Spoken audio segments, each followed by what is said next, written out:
Bonsoir mesdames et messieurs, Sahar Ramadan, comme vous aimez le sport, merci de nous rejoindre sur Canal Algérie pour le 24e numéro de votre émission 52 minutes chrono. Nous sommes à J-94 de l'ouverture des Jeux Olympiques de Tokyo. L'occasion pour nous de faire le point sur les préparatifs. Les Japonais partagés entre optimisme et crainte quant à la propagation de la crise sanitaire. On parlera également des préparatifs de la délégation algérienne. 29 athlètes sont pour le moment qualifiés en attendant d'autres sportifs dans différentes disciplines. L'occasion également pour nous de revenir sur la première participation algérienne aux Jeux Olympiques. C'était en 1964 et c'était justement à Tokyo. Bonne nouvelle pour l'athlétisme algérien. Le stade annexe rouvrira bientôt ses portes. Une piste flambant neuve en phase d'achèvement. Et dans la partie internationale, sport international, on parlera du parcours de la flamme olympique, plus que jamais perturbé par la pandémie et de l'absence du sprinter américain, champion du monde de la dernière édition, Christian Coleman, suspendu pour dopage. Tout cela avec notre invité qu'on attend avec impatience et notre consultant maison qu'on retrouve avec grand plaisir. Nordine Hani, bonsoir. Bonsoir Mortal, donc un plaisir qui est sans cesse partagé. Bonsoir à tous ceux qui nous suivent tous les lundis. Sahar Ramadan, un ramadan qui défile, hein. Oui. Rappelez-vous, lundi dernier, donc c'était l'île Chèque. Et puis là, déjà une semaine de passé, donc ça se passe bien, tout va bien. Donc c'est un ramadan qui nous ramène beaucoup de bonnes choses. C'est vrai que c'est difficile d'être à cette heure-ci derrière un plateau, mais il le faut bien. Donc, Sahaf Torkom et puis Sahar Ramadan à tous. Et surtout, pour faire plaisir à nos chers amis téléspectateurs qui nous suivent assidûment chaque lundi, ils sont très nombreux à nous encourager. Aujourd'hui, on va dédier cette émission aux Jeux Olympiques, puisque nous sommes pratiquement dans la dernière ligne droite, J-100 jours. On est à 94 jours plus exactement. On attend l'arrivée d'ailleurs du spécialiste en la matière, à savoir M. Ammar Brahmieh, qui est actuellement vice-président du comité olympique algérien. Des jeux inédits, des jeux pas comme les autres par rapport à la crise sanitaire, et tout le monde doit s'adapter à cette situation. Mais des jeux quand même. Parce que le Japon a tenu à ce que ces jeux se déroulent. On est passé par plusieurs phases de doute. Même à un certain moment, on s'est dit il n'y aura jamais les Jeux Olympiques, hein, ça ne pourra pas se faire. Parce que on était rentré dans ce confinement, dans la Covid qui était devenue, à un certain moment, on ne la maîtrisait pas, puis on pensait qu'on la maîtrisait. Elle revient sous différentes formes, elle revient sous différentes variantes. Donc tout ça fait qu'on s'est dit, les Jeux Olympiques n'auront jamais lieu. Finalement, les Japonais ont tenu le pari. On est à moins de 100 jours. Oui. Ça va défiler. Tout le monde se sent concerné. Les athlètes ont repris donc du poil de la bête. Ils sont en train de s'entraîner d'une manière très acharnée. Donc je pense que tout va pour le mieux pour ces Jeux Olympiques. Moins de 100 jours et il n'y a pas cette crainte que la crise sanitaire prenne le dessus sur les Jeux Olympiques? La crainte, elle a été dès le départ et elle le sera jusqu'au début des Jeux, jusqu'à la fin des Jeux, parce que à chaque fois, il y a des choses nouvelles qui apparaissent qu'on ne maîtrisait pas. Mais je pense que les différentes commissions donc, qui s'occupent des Jeux, notamment les commissions sanitaires, sont en train de faire le maximum. De la même manière qu'on a réussi en un temps record à trouver des vaccins, les commissions sont en train de faire des protocoles pour que tout se déroule bien. Ammar Brahmieh va venir, il va nous en parler. Docteur Schwitter était venu la semaine dernière, elle nous en parlait. Hassiba Boulmerka, la responsable donc, de la délégation, on a déjà parlé. Oui. Donc il y a des protocoles, il y a à suivre. Et il faut les suivre et puis voilà. Et puis c'est Pourquoi je vous ai posé la question? Parce qu'on est à une moyenne de 3900 cas par jour. Covid, donc au Japon, et il y a une grande partie de la population, 70%, qui n'est pas d'accord quant à la tenue des Jeux Olympiques. Oui, je vous ai dit que c'était un défi que s'étaient lancé les responsables japonais pour continuer à aller même après un an de décalage à essayer d'organiser ces JO. C'est un défi qu'ils ont relevé, malgré, comme vous dites, l'opposition du peuple. C'est une opposition qui est tout à fait logique. C'est des gens qui sont concernés par cette pandémie. Vous avez parlé des 3900 cas, de beaucoup de choses. Donc c'est normal qu'on n'ait pas envie qu'il y ait du monde qui vienne au Japon. Mais je pense qu'ils ont pris toutes les précautions. C'est Dr Schutter en avait parlé la semaine dernière et c'est pas terminé parce qu'il va y avoir d'autres agencements. Je pense que ça va se faire. Inch'Allah, et l'Algérie sera présente avec un nombre d'athlètes. Pour le moment, on est à 29 athlètes qualifiés. Et donc, je vous pose une autre question par rapport à la pandémie. Et M. Brahmia va nous rejoindre dans un petit instant. On va tout d'abord suivre le sujet que nous a préparé notre ami Halim Aouchi. Il a choisi ce titre bien précis. À moins 100 jours des Jeux Olympiques, les Japonais sont partagés entre optimisme et crainte. Sujet.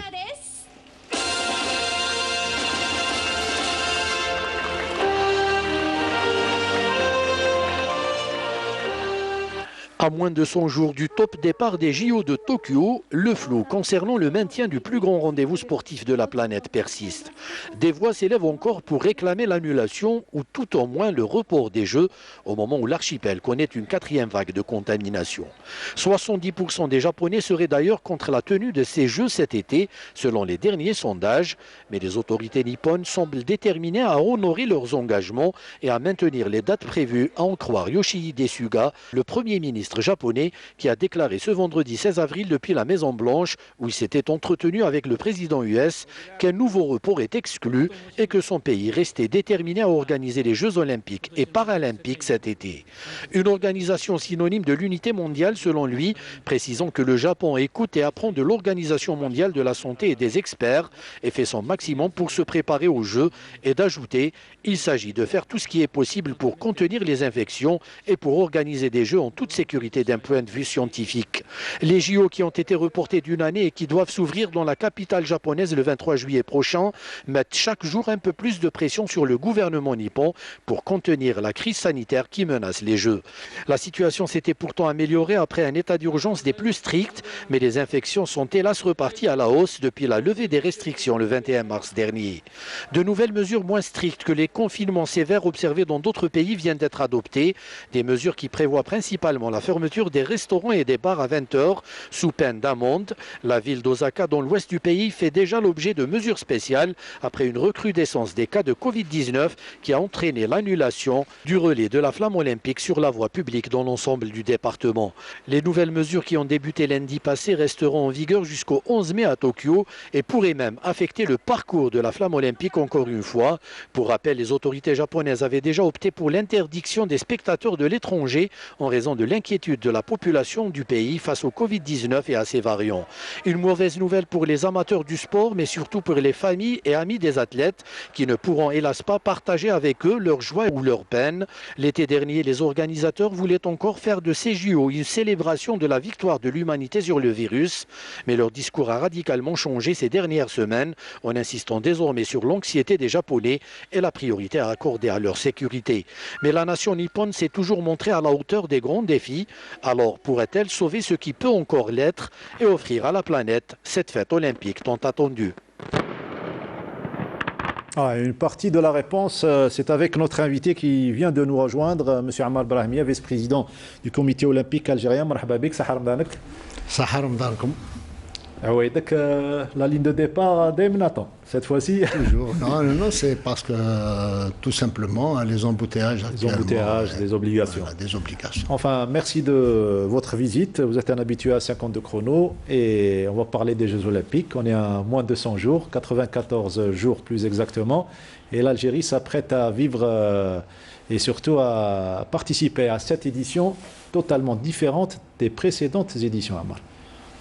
Bismillah ar-Rahman ar-Rahim, effectivement, elle est tout à fait différente parce qu'il se trouve qu'il y a cette situation sanitaire que vit le monde actuellement et à laquelle tous veulent s'adapter. C'est difficile de s'adapter à quelque chose qui n'est pas maîtrisable et c'est pour ça qu'il y a toutes ces inconnues auxquelles le CIO aussi veut s'adapter et les organisateurs veulent s'adapter. Je pense que concernant l'organisation de ces Jeux, il n'y a pas de problème. La tenue de ces Jeux, il n'y a pas de problème parce que les enjeux financiers sont tellement grands qu'il est impensable de ne pas organiser les Jeux, sous peine d'avoir des difficultés pour l'économie japonaise et des difficultés pour les finances du CIO pendant quelques années. Même si le risque augmente? Si le risque augmente, bien sûr, là, c'est-à-dire que à l'impossible, nul n'est tenu. Dans ce cas-là, ça sera impossible et là, ça sera vraiment impossible. Mais je pense que, tel que nous sommes en train de vivre actuellement les événements, tout se prépare et tout se fait pour la tenue de ces Jeux. Il y a quotidiennement des informations, il y a quotidiennement des questionnaires, il y a quotidiennement des calculettes qui nous sont envoyées et nous sommes obligés de travailler au sein du comité olympique quotidiennement sur des questions qui nous sont posées, sur des préparations à faire pour se donner les moyens et les conditions d'une participation sans trop de problèmes. Aujourd'hui, par exemple, ils viennent de décider que les tests PCR sont effectués tous les jours. Tous les jours pour tous les athlètes. Déjà, durant tous les Jeux. Ils ont déjà décidé que, bien sûr, le jour, à la veille du départ, je suis persuadé, parce que Mme Boulmerka va se présenter à la veille du départ pour parler de tout ça, je pense qu'au moment où elle va se présenter, il y aura encore des changements, parce que c'est quotidiennement qu'il y a des changements. Ils veulent réussir des Jeux dans le respect de ce qui peut être respecté. Et jusqu'à maintenant, ça semble bien. Les Japonais, c'est quand même des Japonais. Le CIO, c'est le comité international, c'est une institution. Je ne pense pas, sachant qu'ils sont en train de travailler en étroite relation et en parfaite coopération avec l'Organisation mondiale de la santé, je ne pense pas personnellement qu'ils vont laisser l'organisation ne pas être une réussite à la fin. Ils ne peuvent pas se permettre ça. Il y va de l'avenir de beaucoup de choses, sur le plan économique, sur le plan des personnes, sur le plan des structures. Beaucoup de choses sont en jeu. Et je pense que c'est pour ça. Moi, je veux qu'on tienne un discours au comité olympique. Nos athlètes doivent se préparer. On ne doit pas demain se retrouver face à une situation où certains de nos athlètes vont nous dire « Ah, mais on n'était pas sûr de participer ». Nous demandons à nos athlètes, nous demandons à nos entraîneurs et nos fédérations qui viennent d'être élues, qui sont très motivés. Je peux vous assurer qu'elles sont très très motivées. Nous leur demandons de se préparer à cette éventualité qui est presque une certitude. Il y aura les Jeux Olympiques. Comme tu sais, on ne peut pas présager, prévoir ce qui va se passer demain. Mais il faut que nos athlètes se préparent sereinement. Il y a actuellement de bonnes conditions malgré ce qui se passe. Malgré les difficultés que vit le sport algérien, il n'y a pas de... Sinon, je vais être contredit par M. Henni. Il y a toutes les difficultés que vit le sport algérien. Je pense que les conditions dans lesquelles se préparent nos athlètes ne sont pas moindres que ce qui se fait ailleurs actuellement. Il y a des moyens qui ont été, il faut le reconnaître, ce qui est bien, il est bien, il faut le dire. Il y a des moyens qui ont été dégagés par l'État pour les athlètes. Les fédérations sont très motivées, c'est normal. Il y a de nouveaux présidents qui sont là, qui veulent aussi réussir leur coup au début. Et il y a un comité olympique qui est toujours présent, même si cette fois, nous sommes en train de dire, et nous allons le répéter à plusieurs reprises pour dire que les résultats sont du strict ressort des fédérations, mais nous allons soutenir nos athlètes jusqu'à la fin, jusqu'à la ligne de départ, comme vous venez de le... Ammar, vous êtes habitué à prendre en charge le dossier de la préparation olympique. Cette fois-ci, c'est un volume plus important par rapport à la crise sanitaire ou bien? Non, c'est pas un volume, c'est une présence plus importante, beaucoup plus, une plus grande vigilance. Vous savez que le comité olympique, avec l'arrivée de M. Hamad, il a restructuré un peu selon sa vision le comité olympique. Oui. Mais nous gardons les gens d'expérience au sein de la préparation olympique, de ceux qui s'occupent de ce dossier. C'est des gens d'expérience, hein, c'est des champions. Madame Boulmarqa, c'est un bon choix quand même d'avoir désigné l'Algérie à une championne olympique qui va être à la tête de la délégation, une femme qui va être à la tête de la délégation. Et ceux qui travaillent dans l'ombre, vous les connaissez, il y a des gens qui travaillent dans l'ombre, dans l'équipe, là, qui donnent un coup de main, en plus du président, bien sûr, qui est lui-même un médaille olympique. Il y a le secrétaire général. Il y a des gens comme Driss Hawaz, comme Ziane, qui sont de la lutte, de la boxe, qui ont une expérience et qui donnent un coup de main. Et c'est ça. Nous n'avons pas de problème en ce qui concerne la préparation de la délégation. Tout ça pour un seul but, c'est pour protéger les athlètes. Je suis d'accord avec Ammar Brahmia sur tout ce que vous avez dit. Il y a un petit problème, on en avait parlé avec le docteur Schwitter, c'est que les fédérations ne s'impliquent pas beaucoup. Donc, vous avez dit que tous les jours, il y a du nouveau. Donc il faudrait que les fédérations s'imprègnent un peu plus de tout ça. C'est très important, donc tout ce qui concerne le contrôle sanitaire, le suivi. Donc je pense qu'il faudra maintenant pousser beaucoup plus les fédérations avant et pendant le voyage, oui. À connaître tout ce qui est en train de se faire. C'est bien. Donc, vous me rejoignez? Je suis tout à fait d'accord. Malheureusement, c'est une littérature tellement longue qu'il est difficile. Sincèrement, il nous arrive même à nous, ceux qui sommes habitués, qui sommes chargés de cette préparation, qui sommes tenus de vraiment des difficultés à lire tous les documents qui nous sont fournis. Cependant, il y a un minimum. Nous ne sommes pas nombreux, hein, la délégation algérienne n'est pas nombreuse. Hein, vous venez d'annoncer les chiffres, nous ne sommes pas nombreux globalement. Nous sommes parmi les pays qui prévoit d'avoir une bonne délégation, la quarantaine, 45. Cependant, nous ne sommes pas assez maîtrisables, chaque fédération. Le problème, peut-être, Nourdine, c'est qu'il y a de nouveaux présidents de fédération qui sont venus, qui veulent bien faire. Mais c'est aux techniciens qui étaient là, qui sont toujours sur place, de faire ce travail, des gens d'expérience. Nous n'avons pas, sincèrement, on n'a pas de problème, ni à la lutte, ni à la boxe, ni à l'athlétisme, Nous demandons aux gens de faire les listes larges, d'engager le maximum d'athlètes. Tous les athlètes doivent être engagés. Le moment venu, bon, maintenant, il y a des détails qu'il faut prendre en charge. L'aspect sanitaire doit être... Le contrôle antidopage, le comité olympique est décidé, je tiens à le répéter, de combattre, de mener une lutte acharnée contre tous les tricheurs, contre tous ceux qui ne respectent pas les règles, ceux qui ne respectent pas les lois et ceux qui ne respectent pas... C'est un minimum, au moins, même s'il n'y a pas de médaille, au moins nous allons présenter des athlètes propres. Que l'Algérie soit représentée par des gens propres, par des gens qui ne trichent pas, par des gens qui gagnent leur vie à la sueur de leur front. Et ça, c'est bon, hein. Il n'y a pas que l'aspect performance, c'est bien. C'est cet exemple que nous devons donner à nos jeunes. Il n'y a pas mieux que les Olympiens pour donner l'exemple. Vous allez voir que... Et rester sur la dynamique qui a été lancée juste après l'indépendance. Tokyo 64, Tokyo 2021. La coïncidence fait que c'est Tokyo, toujours. On doit participer à ces Jeux.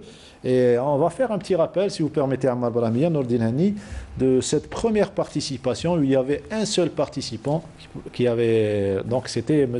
Lezhari Mohamed, actuellement Mohamed Liamani. Ce rappel est signé Halim Mauchi. 1964, Tokyo 2021. 57 ans après, l'Algérie s'apprête à retrouver pour la seconde fois la capitale japonaise pour participer aux Jeux Olympiques. Pas question pour ce pays alors fraîchement indépendant de rater un rendez-vous planétaire aussi important. Nous avons tenu absolument à être présents aux Jeux Olympiques de Tokyo, mais nous n'avions pas d'athlètes à l'époque. On venait d'être indépendant, mais on n'avait pas des athlètes du niveau olympique. Mais je savais qu'il y avait un athlète en France qui s'appelait Lezhari Mohamed à l'époque, Yamani maintenant, et je me suis dit, il est qualifié pour participer aux Jeux Olympiques. Il avait participé déjà aux Jeux Olympiques de Rome, et j'avais appris qu'il était sélectionné pour participer aux Jeux Olympiques de Tokyo. Je me suis dit, tiens, je vais le contacter, c'est un Algérien quand même, il est champion de France. Je vais le contacter, je vais lui demander s'il accepte de participer. On s'est dit, même si on participe avec un athlète, au moins la délégation algérienne sera présente aux Jeux Olympiques et le drapeau flottera au niveau du stade lors de la cérémonie d'ouverture. 60, j'ai pris part aux Jeux olympiques de Rome avec l'équipe de France. Mais l'événement qui m'a le plus marqué, c'est le 64.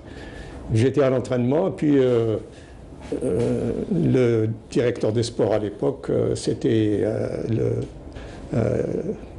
un militaire, oui. Crespin, colonel Crespin, qui m'appelle. Première licence, voilà. On me dit, le colonel veut s'entretenir avec vous. Bon, je sors. Ça, c'est la lettre du premier courrier, hein. Oui, ça c'est la lettre du président du comité olympique, c'est l'Arfaoui. Très bien. Et à ce moment-là, oui, qu'est-ce qu'il y a? Il me dit, sans détour, aujourd'hui votre pays est indépendant, qu'est-ce que vous choisissez? Vous restez avec nous ou vous rejoignez votre pays? Bon, vous savez, quand on n'y est pas préparé, c'est un coup de massue. Oui. Mais j'ai dit simplement, attendez, laissez-moi quelques... Non, non, non, je ne vous laisse rien.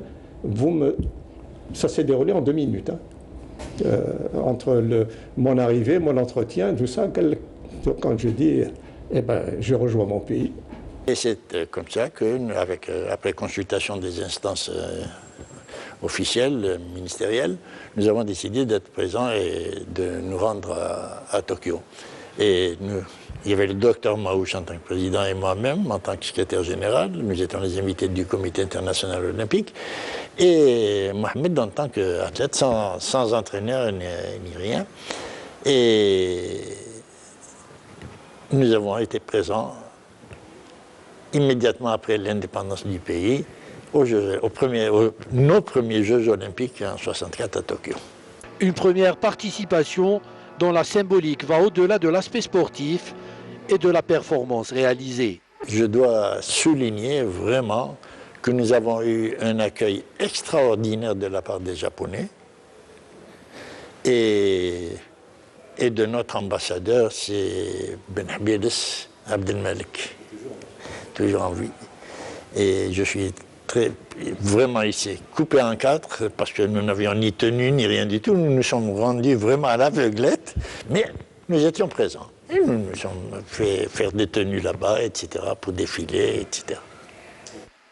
Près de 60 ans après, l'Algérie sera une fois encore présente au JO de Tokyo avec plusieurs athlètes, mais avec cette fois-ci un autre défi, celui de hisser haut le drapeau national, non seulement lors de la cérémonie d'ouverture, mais aussi et surtout lors des différentes cérémonies de remise des médailles. Et depuis, l'Algérie a décroché plusieurs médailles, dont plusieurs médailles d'or. On est passé à de la symbolique de participation après l'indépendance à faire les beaux jours de l'olympisme mondial. Mais c'est bien de nous montrer à nous ces images et de montrer aux jeunes ces images, parce que ça nous remet à notre place pour dire voici l'effort qui a été fait, le sacrifice qui a été fait par ces gens-là. Aujourd'hui, avec nos beaux costumes, nos beaux survêtements, nos charters, l'argent qu'on met à nos athlètes pour participer ou quand ils ont des médailles, tout cela, c'est très très bien de nous rappeler de temps en temps. Et je suis content de voir qu'il y a encore la baraka de ces gens-là au comité olympique. M. Al-Arfaoui est membre du comité olympique. Très respecté. Très respecté et sincèrement, il apporte une présence. Vous imaginez, il se rappelle de tout, des moindres détails, ce que je ne saurais faire moi-même. Il a gardé une bonne mémoire. Tout ce qui se passe maintenant, on oublie. Allah Ibarak. Allah Ibarak, vraiment. Alhamdoulilah. Nordin? Je rejoins ce que dit donc Ahmad, parler d'une sommité comme M. Larfaoui, c'était écrit en bas, membre fondateur, c'est quelqu'un qui a fondé le comité olympique algérien. On ne peut que lui vouer du respect, et c'est quelqu'un qui est resté modeste, qui est resté humble, qui est toujours là, qui est disponible. Qu'on ne peut ne pas aimer ce personnage. Il y en a d'autres qu'on n'a peut-être pas connus, qui sont morts, qui ont disparu, mais ils étaient quand même toute une équipe. C'est bien. Et puis de voir quelqu'un comme, je ne sais pas si je vais l'appeler Yemeni ou le Zahari, se trouver devant une situation où il est obligé de choisir entre une nationalité française où il avait déjà concouru Oui. Et une nouvelle, donc de prendre et d'être le premier, c'est beaucoup, il faut toute une émission pour parler de ces gens-là. Inch'Allah. Donc on est passé d'une seule participation, plutôt d'une participation avec un seul athlète, et pour arriver à 68 athlètes, c'était à Rio, c'est le record de participation. Le record du nombre d'athlètes participants et du nombre de fédérations, c'était à Rio. C'était une belle délégation. Et à présent, 29 seulement sont qualifiés. Au jour d'aujourd'hui, 29 sont qualifiés, mais il y a de bonnes perspectives pour d'autres fédérations. Nous sommes avec 10 fédérations qui sont déjà qualifiées. Oui. Nous espérons qualifier encore 7 autres fédérations qui pourront encore qualifier. Il y a des possibilités, y compris en lutte, il y a la possibilité de qualifier. Et je voudrais que si Oukali est en train de nous voir pour lui dire que le comité olympique va le soutenir, que nous allons le soutenir pour qu'il participe au tournoi mondial qui va se dérouler en Bulgarie à Sofia, que nous allons aussi soutenir et qui sont déjà bien encadrés et qui se préparent convenablement, les athlètes du karaté, Lamia Matoub et Daïkhi Hussein. Nous allons aussi soutenir tous les athlètes du judo, et ils sont quelques-uns à pouvoir aspirer. La natation, ceux qui ont déjà les minima B, beaucoup d'athlètes qui, nous avons vu aux dernières compétitions, c'est incroyable. Il y a des jeunes, quelles que soient les difficultés que nous sommes en train de vivre, il y a un jeune qui réalise la meilleure performance mondiale en Algérie. Quand même, c'est sur le 600 mètres. Oui. Sur le 600 mètres, qui n'est pas une course olympique, mais c'est un bon indicateur. Il y a le badminton, il y a l'escrime. Il y a cette possibilité, dès le 23, au Caire, de pouvoir qualifier d'autres athlètes. Je pense que, c'est toujours motivant. Il y a toujours cet attrait de la participation aux Jeux Olympiques qui reste intact. Vous avez vu ce qui a été fait pour participer. C'est le même engouement que nous avons aujourd'hui pour participer aux Jeux. Participer aux Jeux, c'est quelque chose d'extraordinaire, d'unique. C'est quelquefois une fois dans la vie. Très forte. Voilà, donc on va découvrir ensemble la liste des qualifiés jusqu'à présent. Ils sont 29 en attendant d'autres qualifiés. La liste en musique, s'il vous plaît.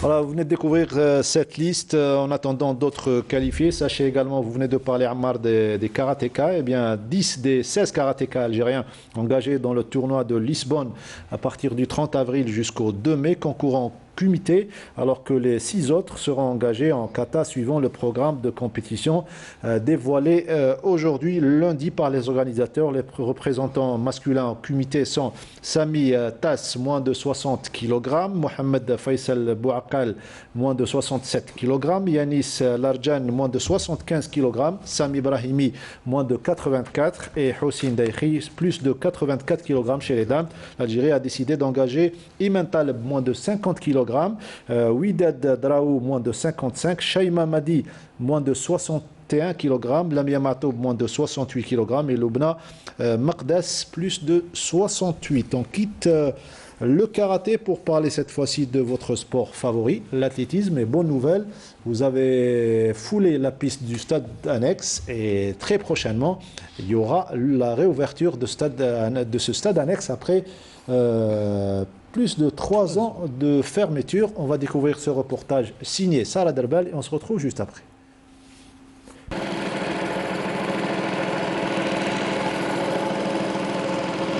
Après 3 ans de fermeture, le stade annexe d'athlétisme a fait peau neuve et réouvrira ses portes dans quelques jours. Nous sommes à 2-3 jours de la réception du projet. Le revêtement qui a été posé ici, c'est un revêtement qui n'a jamais été posé en Algérie. D'où, avec le maître de l'ouvrage et le maître de l'œuvre, nous avons décidé de faire amener un technicien de la firme productrice du revêtement. Sans cacher que cette année, c'était l'année du Covid. Et ça a été difficile de faire, justement, de faire rentrer, de faire parvenir ce technicien en Algérie. Ce qui a engendré un petit retard de réalisation. Hein. Comme je l'ai dit, le revêtement, c'est un revêtement, nos techniciens ne l'ont jamais posé. Et donc on était dans l'obligation d'attendre le technicien allemand. Cette attente, du moins, ça a été bénéfique pour notre entreprise, hein, pour nos techniciens. Ça a été une mise à niveau de nos techniciens. Dorénavant, ils pourront justement poser ce revêtement sans faire l'appel à un technicien allemand ou étranger.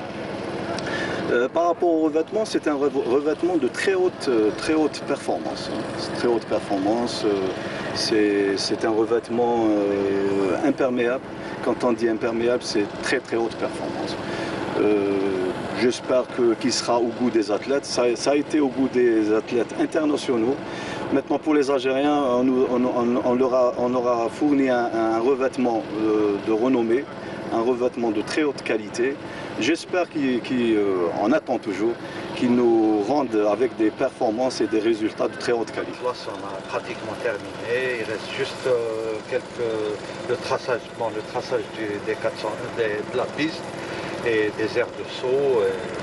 Le projet tire à sa fin, l'éclairage est terminé, le bâtiment, gradin, la chaufferie, le bassin de récupération, les salles de musculation.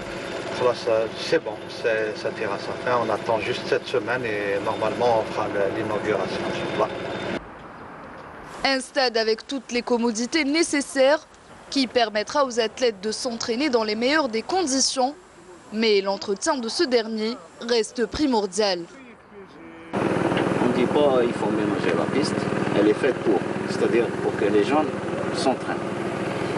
Donc pour l'excès d'utilisation, c'est sûr qu'il y aura une usure, mais pas comme dans le passé. C'est une piste meilleure, la conception terrain, elle est meilleure qu'avant parce que déjà auparavant on faisait que des pistes perméables. Ça, c'est une piste imperméable. Donc elle a une longévité beaucoup plus que les autres pistes. Une aubaine pour les athlètes qui s'entraînaient dans des conditions difficiles et sur du bitume. Ammar Brahmia a une longue histoire et belle histoire surtout avec la piste du stade annexe. Oui, une longue et belle histoire. C'est une piste qui est mythique maintenant. Vous imaginez que tous les Algériens aiment cette piste même s'ils n'habitent pas à Alger. C'est incroyable. C'est comme ça, il y a des endroits comme ça. En tous les cas, les gens sont vraiment contents et je vous assure que votre émission va avoir du succès à travers ce passage. Hein, ça va être reproduit.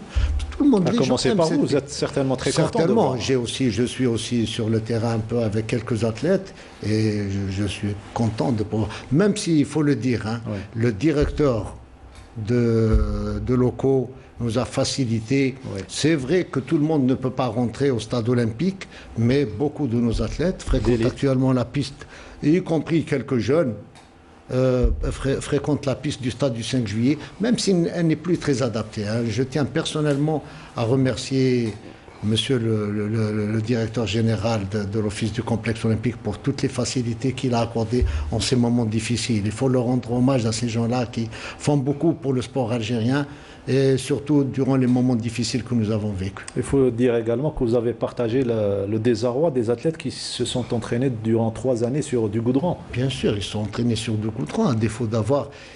En fait, il y a cette piste de bateaux cassés. Malheureusement, avec les embouteillages, c'est difficile.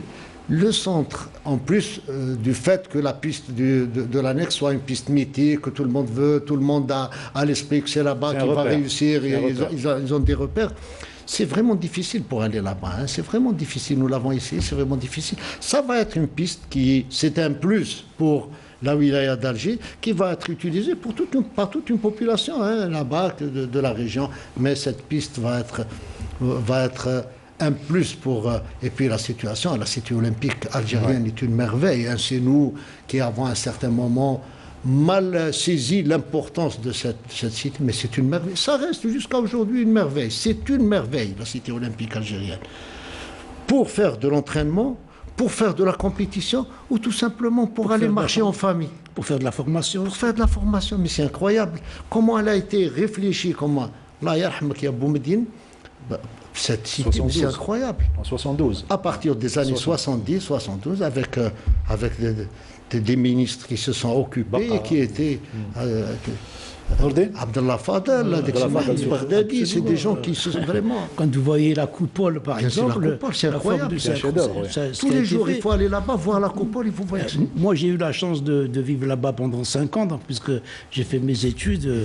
Première promotion de l'ISTS. C'est-à-dire que vous faites le tour, vous allez à la piscine, vous revenez, et puis il y avait les fosses olympiques. C'était magnifique. Moi, on était dans un paradis. J'entraînais des jeunes du Mouloudia en handball qui sont tous devenus des internationaux. C'était dans les fosses olympiques. Dans les fosses olympiques. Mais tout était simple. On avait l'ISTS à côté, donc on était l'ISTS. Le CNMS derrière. Voilà, nous, on avait le CNMS. C'était l'une des meilleures structures au monde en médecine du sport. On ne se rendait pas compte. Et c'est ce qui a contribué à développer le sport algérien. Il y avait les Allemands ils venaient d'RDA, ils venaient s'entraîner chez nous. Il y avait tout. Il y avait tout. Tous. Voilà, donc on reste avec la piste d'athlétisme et l'une des particularités et des difficultés, c'est le traçage. Nous n'avons pas beaucoup de techniciens spécialistes en la matière. Nous avons un monsieur qui s'appelle Ait Ammar Ammar. C'est lui qui a l'habitude de tracer pratiquement toutes les pistes dans le territoire national. Salah Derbal a eu l'idée de lui dresser un petit portrait, un autoportrait. On va le suivre et on se retrouve juste après.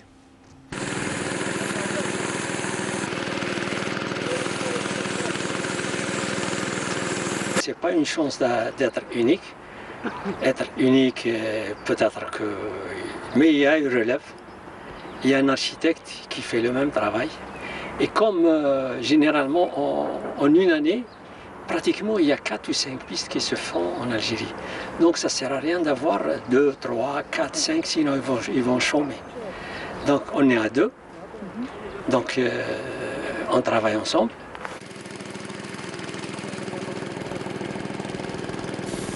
J'ai fait toutes les pistes d'Algérie depuis l'année 2000. Il y a plus... ça tourne entre 230 et 250 pistes, y compris les petites pistes qui ne sont pas homologables.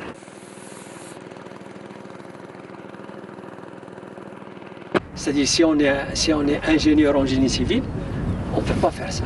Si on est ingénieur topographe, on peut faire ça.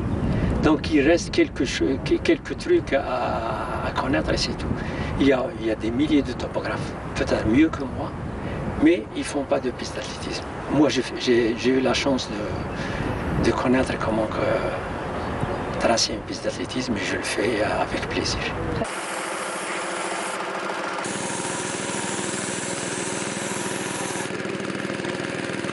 Quand on a une belle piste comme ça, le traceur ne trouve pas de problème. Si je travaille aujourd'hui parce que c'est le carême et tout, ça fait 4 ou 5 ans que je n'ai pas travaillé le mois de carême. Comme c'est une belle piste, ça me fait plaisir de faire le tracé, le marquage d'une piste comme celle-là. Je l'ai déjà certifié en 2007 avec l'IAF et cette fois-ci, on va la certifier une deuxième fois.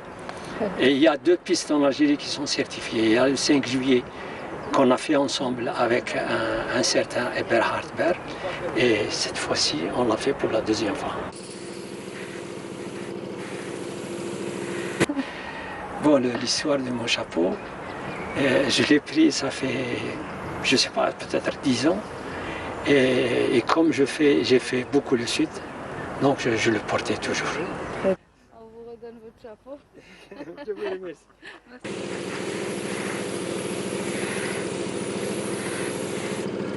Il faut garder le chapeau, il faut surtout garder cette bonne humeur et surtout cet amour des pistes, hein, on va dire. Hein. Ammar. Vraiment, sincèrement, félicitations. De mettre en valeur des gens qui travaillent, des gens simples qui travaillent, vraiment, c'est bien. Hein. C'est toute sa famille, tout le monde va connaître maintenant M. Ait Ammar qui fait effectivement, il est unique. Hein, c'est le seul, oui. C'est bien. C'est le seul. On l'encourage à terminer dans cette... à nous tracer encore beaucoup de pistes, comme ça il y aura plus de champions. Donc il trace des pistes, ça veut dire qu'il y a des stades qui vont se faire et il y aura plus d'athlètes, j'espère, parce qu'il faudra maintenant Bon, ça, c'est un autre problème. C'est un autre débat. Non, Jingle Olympica, et on se sans retrouve ces gens-là, il n'y a pas de Makhloufi, il n'y a pas de Brahmiya, il n'y a pas de... C'est parti, le jingle.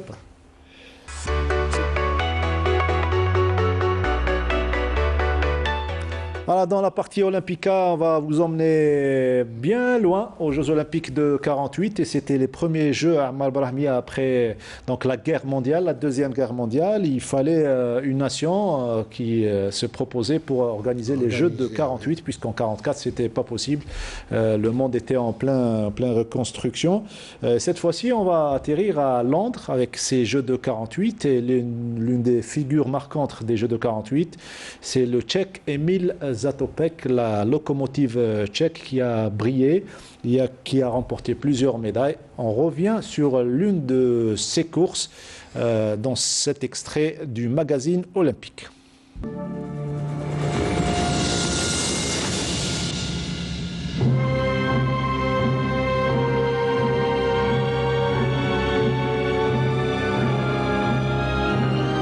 En 1940, le monde bascule dans le conflit le plus meurtrier de son histoire. En 5 années de guerre, d'Europe en Asie, d'Afrique en Amérique, sans oublier l'Australie, la Seconde Guerre mondiale aura coûté la vie à près de 38 millions d'êtres humains. L'espoir pour le monde libre vient de l'Atlantique, où le débarquement allié libère peu à peu les pays occupés.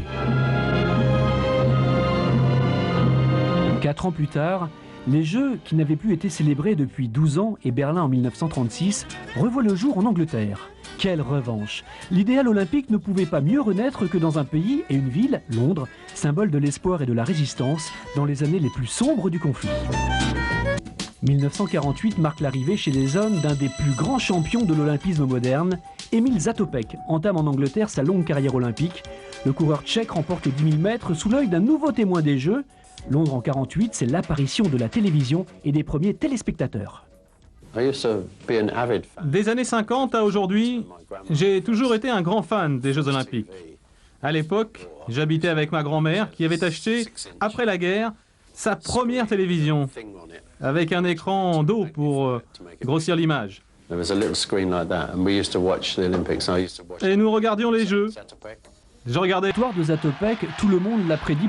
Mais enfin, c'est un phénomène et qu'il était vraiment difficile de battre, surtout en le lâchant comme j'avais fait. Alors, on gardera en mémoire cette belle course de Zatopek et surtout l'athlète qui connaît bien l'Algérie, Ammar. Qui connaît bien, il a visité l'Algérie, il a couru en Algérie, dans un stade du 20 août où il y avait une piste en stade municipal à l'époque. Le stade municipal à l'époque, dans un stade plein. Et votre papa, je pense, était présent. Hein. J'aime bien rappeler que votre papa était un grand athlète. Quand même, il a été champion. Vous avez la modestie de ne pas le rappeler souvent. Surtout que c'est un Mouloudien, un grand Mouloudien. On est là pour le faire. Exactement, il faut le rappeler à chaque fois. N'oublie jamais le Mouloudien, Ammar. Non, on ne peut pas oublier le Mouloudien. Le Mouloudien a fait la révolution, on ne peut pas oublier le Mouloudien. Merci Ammar. Vient de nous rejoindre notre collègue Sid Ahmed Bouraïb. Sid Ahmed, bonsoir. Bonsoir Mokhtar, bonsoir messieurs. Voilà, c'est Ahmed qui va nous parler de sport international, de rubriques. Mais tout d'abord, le jingle.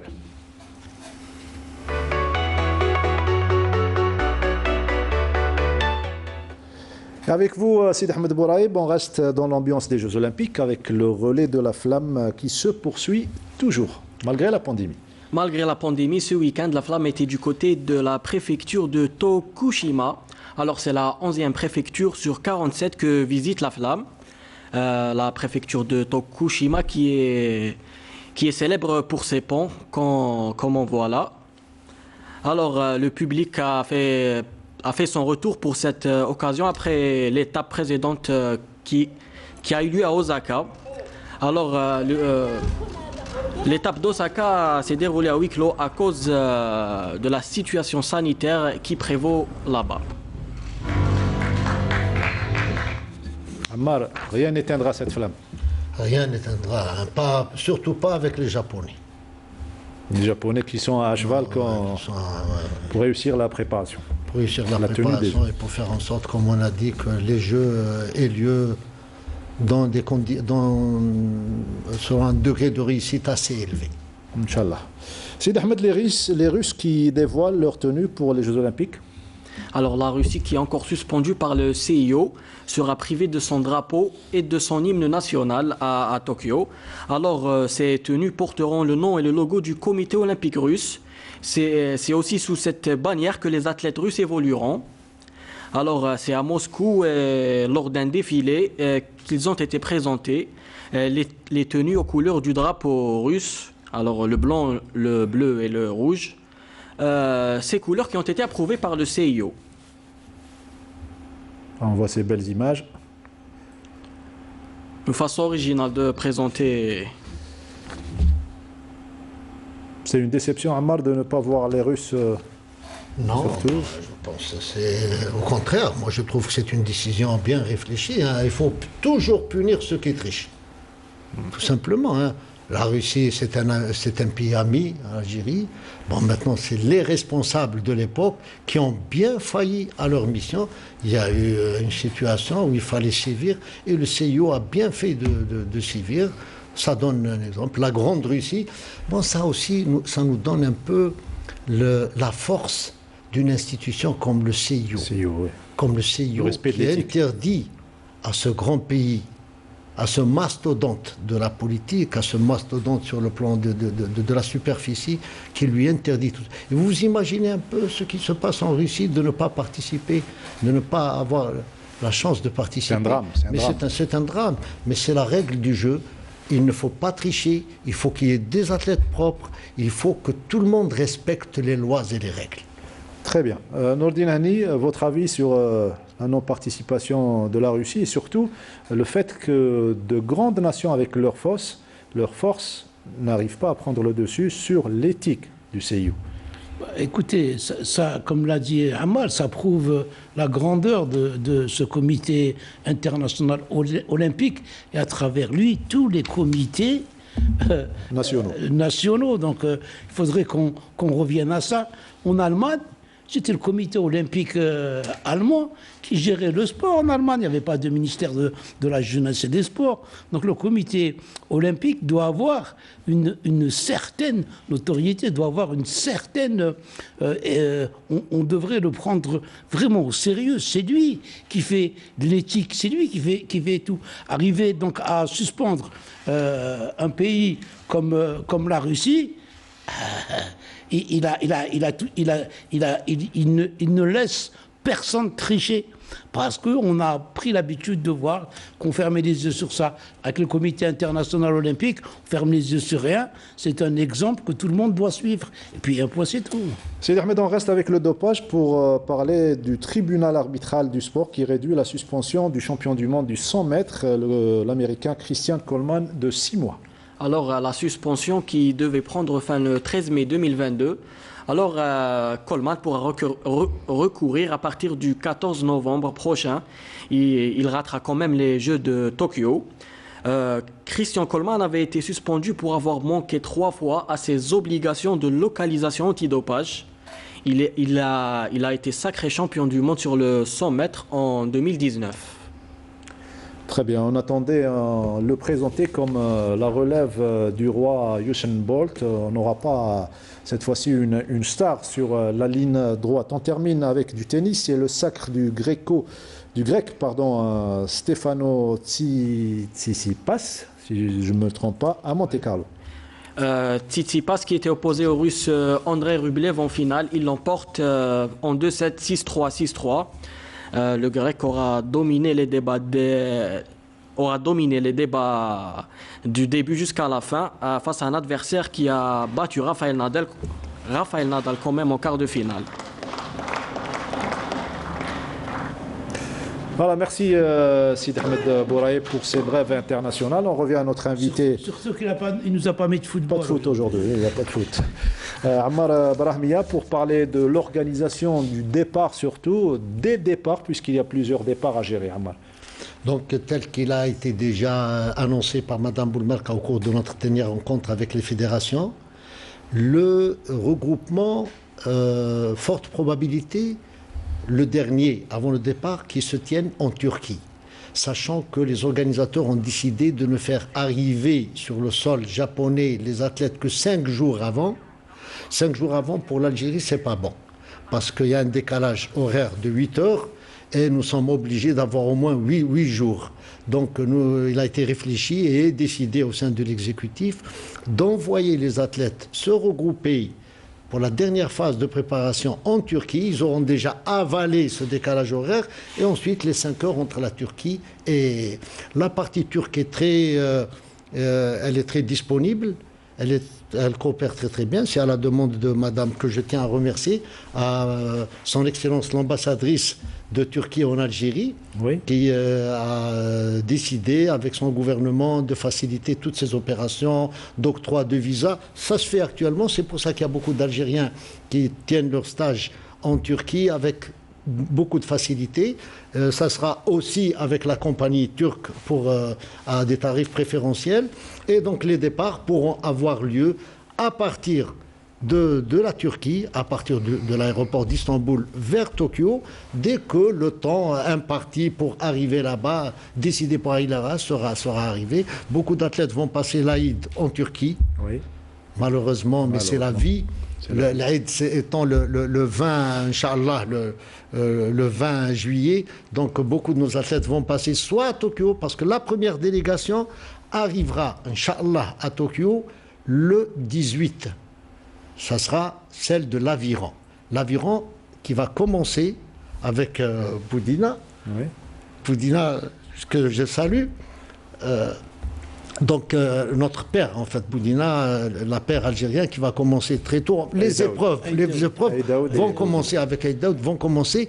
Et le jour de la cérémonie d'ouverture qui est prévue pour le 23, le gros de la délégation va arriver, Inch'Allah, le 19. Le 19, le gros de la délégation, avec particulièrement la boxe et beaucoup de disciplines. Ensuite, il y a des départs qui sont échelonnés jusqu'à arriver au karaté qui va arriver, on ne peut pas citer, qui va arriver le 31. Quand le karaté va arriver, une délégation il y aura une délégation déjà qui va quitter le 30. Pour revenir sur Alger. Pour revenir sur Alger. Là, il passe par Istanbul, bien sûr, pour revenir sur Alger. L'équipe médicale sera en permanence avec le gros de la délégation. L'équipe médicale, il y aura bien sûr Madame Boulmerka avec son accompagnateur qui vont partir parce qu'il y a la DRM et tous les derniers paiements, les derniers réglages à faire avec le comité d'organisation. Ça sera fait la veille de l'arrivée. Donc il est Tous les athlètes seront rassemblés ici ou bien il y aura des athlètes qui seront en préparation en Europe, par exemple, qui rallieront directement? Nous laissons l'entière, le comité olympique, en relation avec les fédérations, de laisser l'entière liberté aux techniciens. Mais par rapport à la crise sanitaire, il faut rejoindre la Turquie avant de... Nous allons donner les moyens qu'il faut pour que les tests PCR seront faits là où les vaccins seront faits. Les vaccins, c'est une liberté. Celui qui veut faire les vaccins, c'est celui qui ne veut pas. Mais nous allons conseiller, bien sûr, de faire les vaccins pour les athlètes. Il n'y a pas une obligation pour le CEO de le faire. Le test PCR sera fait. Nous sommes déjà dans la situation de vérifier quels sont les laboratoires qui sont approuvés ou autorisés en Turquie par le CIO, pas tous les laboratoires, ce sont ces laboratoires qui vont effectuer les tests pour nos athlètes. Nous avons demandé, à l'occasion de notre correspondance avec l'ambassade de Turquie, que les derniers réglages se fassent en commun avec les équipes turques. Vous savez, leurs valeurs en boxe, leurs valeurs en lutte et tout, ça nous permettrait de faire les derniers réglages avec les Turcs sur place. Aujourd'hui, un message s'impose aux athlètes puisqu'on vit une situation exceptionnelle? Oui, c'est de leur dire que... Bon, le message, nous, on voudrait toujours rester dans le positif et rester dans l'optimisme. Nous savons qu'il y a eu des médailles que nous avons gagnées que personne n'attendait. Nous avons eu des miracles, nous avons vu. Parce que nous savons que c'est le moment de la vie où un athlète doit montrer qu'il vit, qu'il est là, quelle est sa valeur. Nous pensons que nous, mais surtout nous savons, et les techniciens algériens savent qu'il y a des athlètes algériens qui ont la capacité d'aller chercher le bon résultat. J'espère qu'ils ne vont pas le rater. Parce que c'est un tournant de la vie. Vous imaginez Bidani, il a une chance, c'est incroyable. Nous avons dit déjà à Rio que cet athlète, Bidani, va avoir Iman, Khalif. Enfin, je ne veux pas citer parce que je dis à nos athlètes que vous avez tous la possibilité. Celui qui ne va pas avoir de médaille doit au moins se surpasser, doit montrer qu'il a fait l'effort. Il doit surtout mériter le fait de représenter ce grand pays qu'est l'Algérie. Merci beaucoup Ammar d'avoir été parmi nous aujourd'hui. Sahaf Torek et Sahaïdek. Je suis remplaçant de Madame Boulmaka aujourd'hui. Voilà, non, elle aura son tour, elle également. Merci Sidi Ahmed, Sahaf Torek, merci Nordine, merci à toute l'équipe du studio numéro 2 et merci à Amal Bembatouche et notre script Youssef Issad. À lundi prochain.